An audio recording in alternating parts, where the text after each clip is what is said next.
got to respect people who turned the lights on for you. Mase taught me how to rap, and Cam always made sure I was on every single album he had. There would be no Jim Jones if it wasn't for them guys. 1 hour later. It's good to hear you give Mase his flowers. I ain't giving no flowers. I love to hate, because I'm a hater myself. Okay. You don't think Pusha T should be on the greatest 50 rappers of all time list? Ow! What has he done? What has he done that puts him in the greatest rappers of all time besides talk about that he probably didn't? This is why Jim Jones crashed out again. Pusha was looking directly into the camera and talking to his soul. From the spirit of repossession. Too much enamel covers your necklace. I buy bitches, you buy them sections. You buy watches, I buy collections. Pusha tells Jim that after a bank took back his house, he fled the spirit of repossession. That's a lot of evil work. But when Mase arrived with popcorn, the rudeness didn't end there.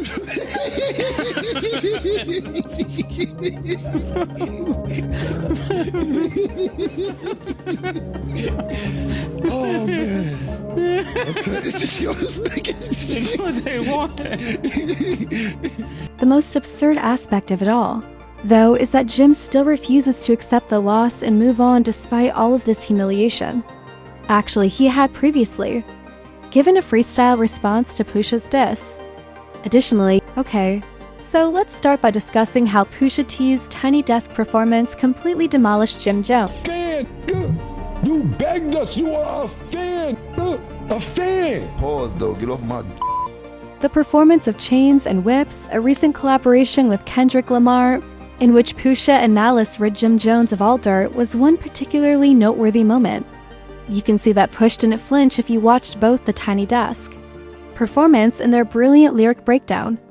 As a matter of fact, he recited those bars without blinking. The cameras didn't matter to him. With an ugly grin on his face and a blank expression, he was speaking directly to Jim, shatter you to pieces. I hum a breath of it.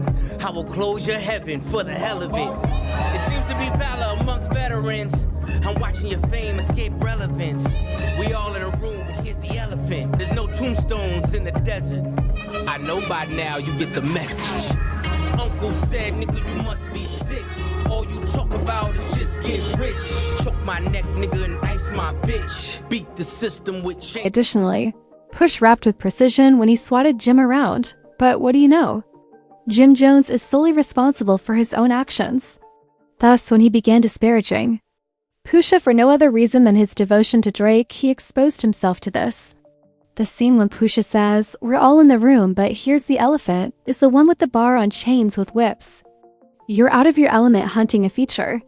He was talking about how Jim kept pleading with Drake for a feature, even going so far as to say that Drake is the best rapper of all time. Where does Drake stand in hip-hop history, you know?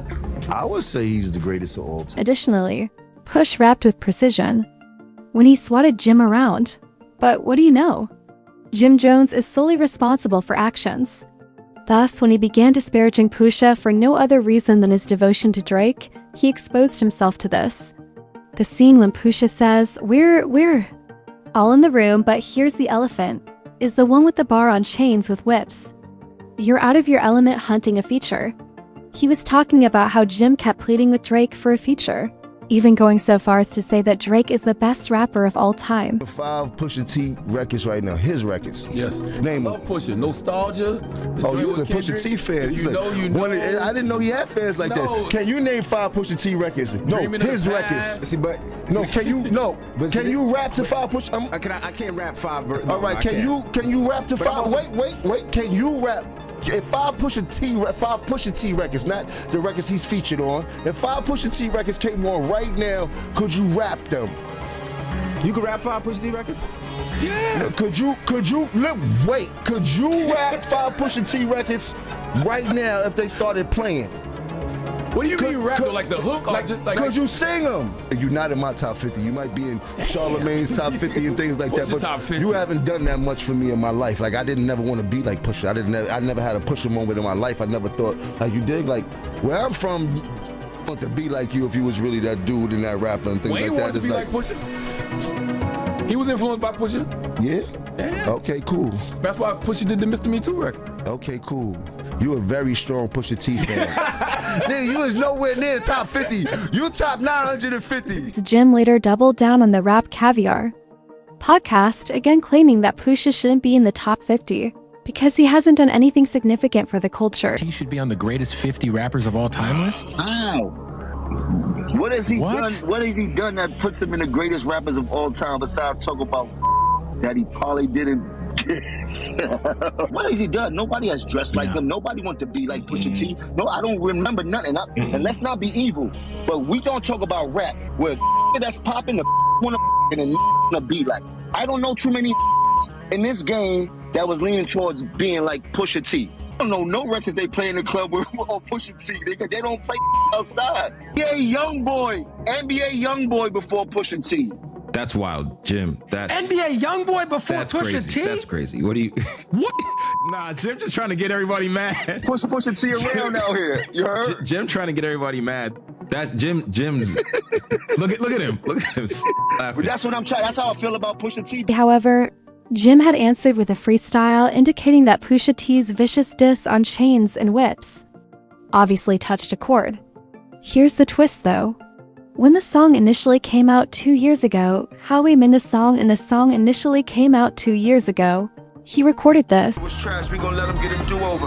They got you gas, you must think that you the new Hova. You're a 4.0, I jumped in a new Rover. Your brother still jumping in bed and you tell him move over. These two roads don't know what to do on no raid. Kanye gave you whips, but that's what they do to this. If you were curious how Jim came up with the beat for Chains and Whips 2 years prior to the song's release, here's your answer.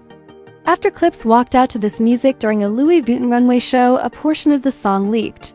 The following day, Jim discovered the beat and released that freestyle.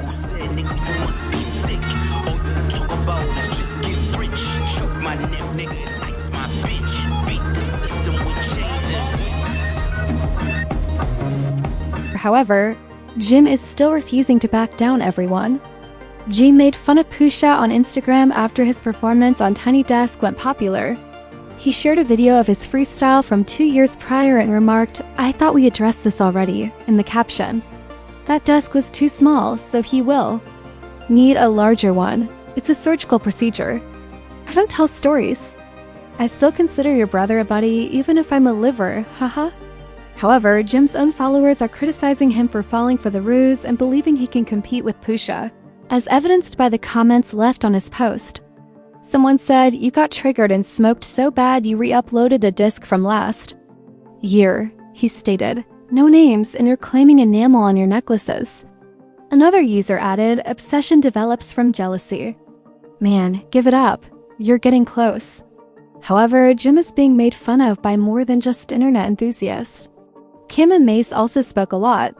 You already know that they're having a great time because of their past relationship with Jim. How you doing, man?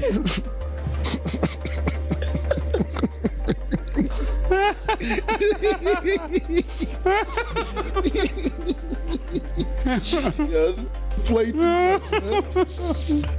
Oh, what's happening? Oh man, this is crazy, man.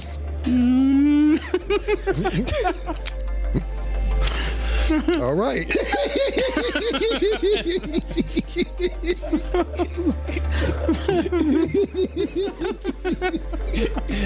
Oh man. Okay. It's just yours. It's what they want.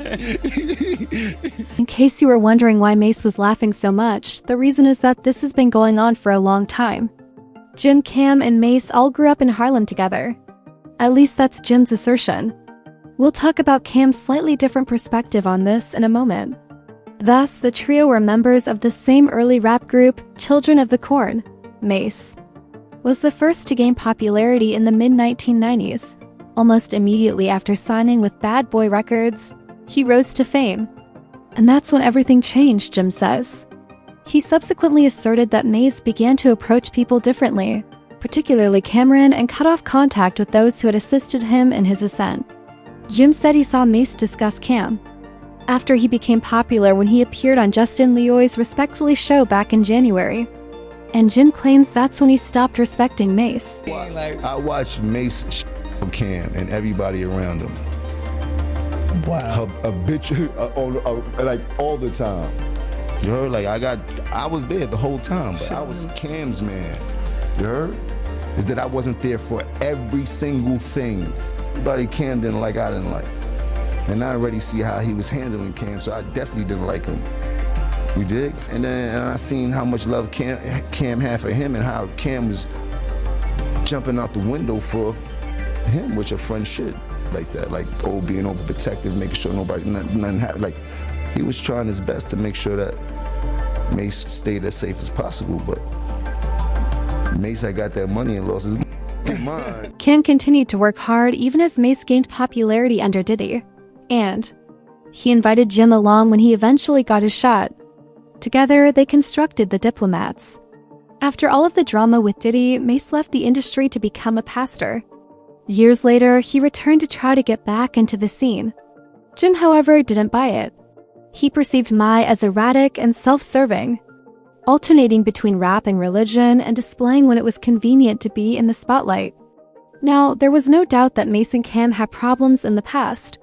In 2022, though, they put an end to their feud and started a sports podcast. And Jim's old wounds were reignited by that meeting.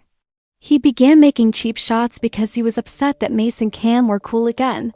He recently attacked Mase once more, making fun of his looks and claiming that he should follow a diet. Mase needed to go on a diet. He needed to get his life together. He needed to go to the doctor and get a physical. He looked terrible, bad body, back. Nigga looked big around the neck, waist looked crazy. I'm body shaming this. You heard? He needed to go get his shit together, get on the treadmill, do some push-ups, do something. You heard? Especially for playing with me.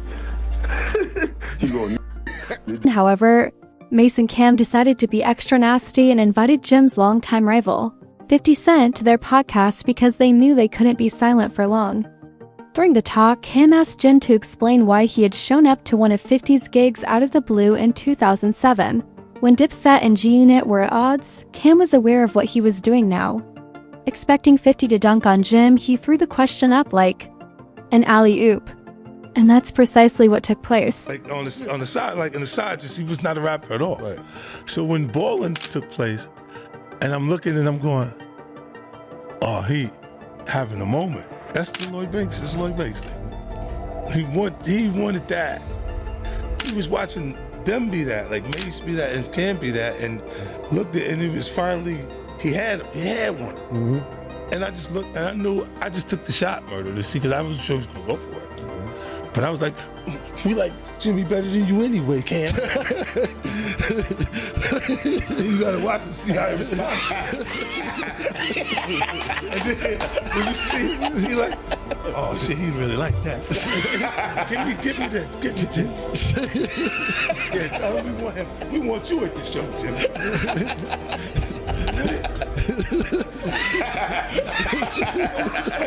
Yeah, but that was one of those things I just threw it out. Naturally, Jim fell for the ruse. During his conversation with Justin LeBoy, he attacked Cam and 50, accusing them of merely bringing up his name and claiming that they owe him numerous favors.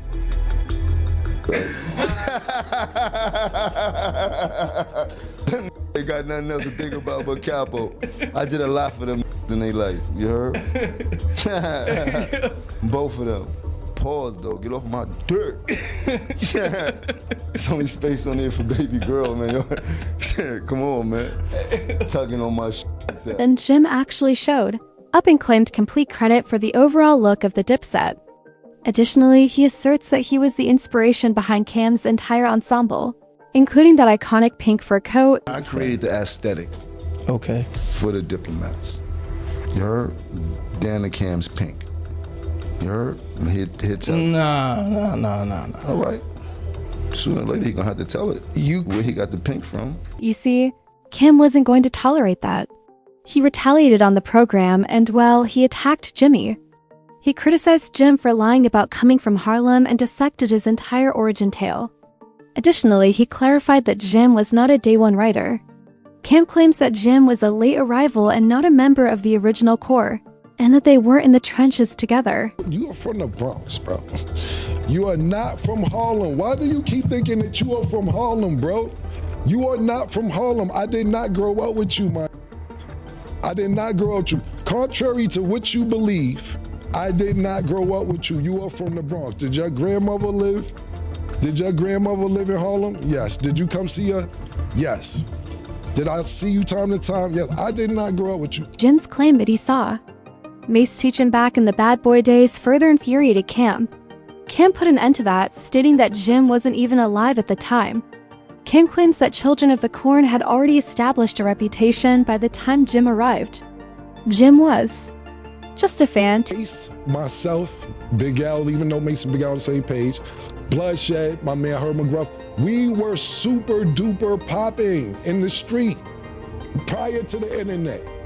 Everybody knew we was about to get a record deal. Everybody knew this, nigga. It wasn't no secret.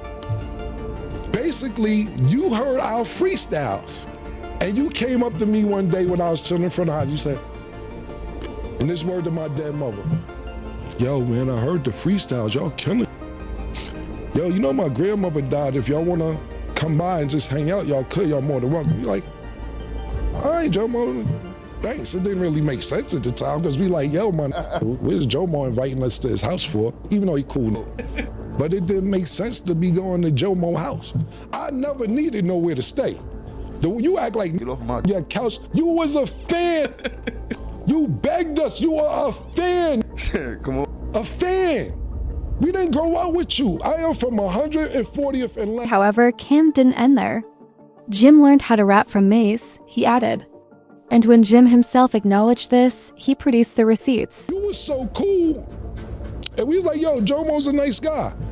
Mase like, yo, I think I'll teach him how to rap. Mase actually taught you how to rap. Literally.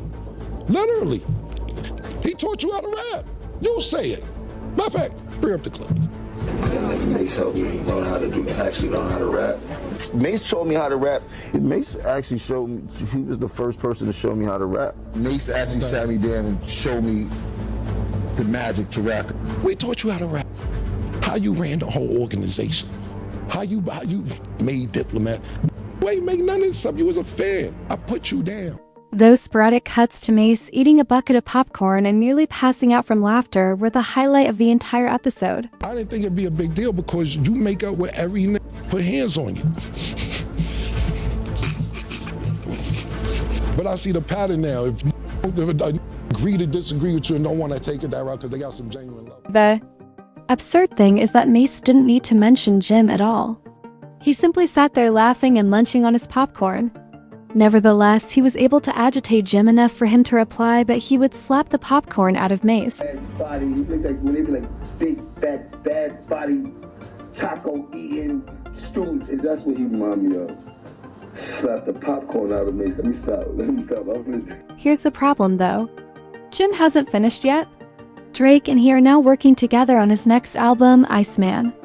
Additionally, it seems that he is planning revenge attacks on Push, Mase, and Cam among others for betraying him. Additionally, there is a single track that has the potential to entirely change the plot.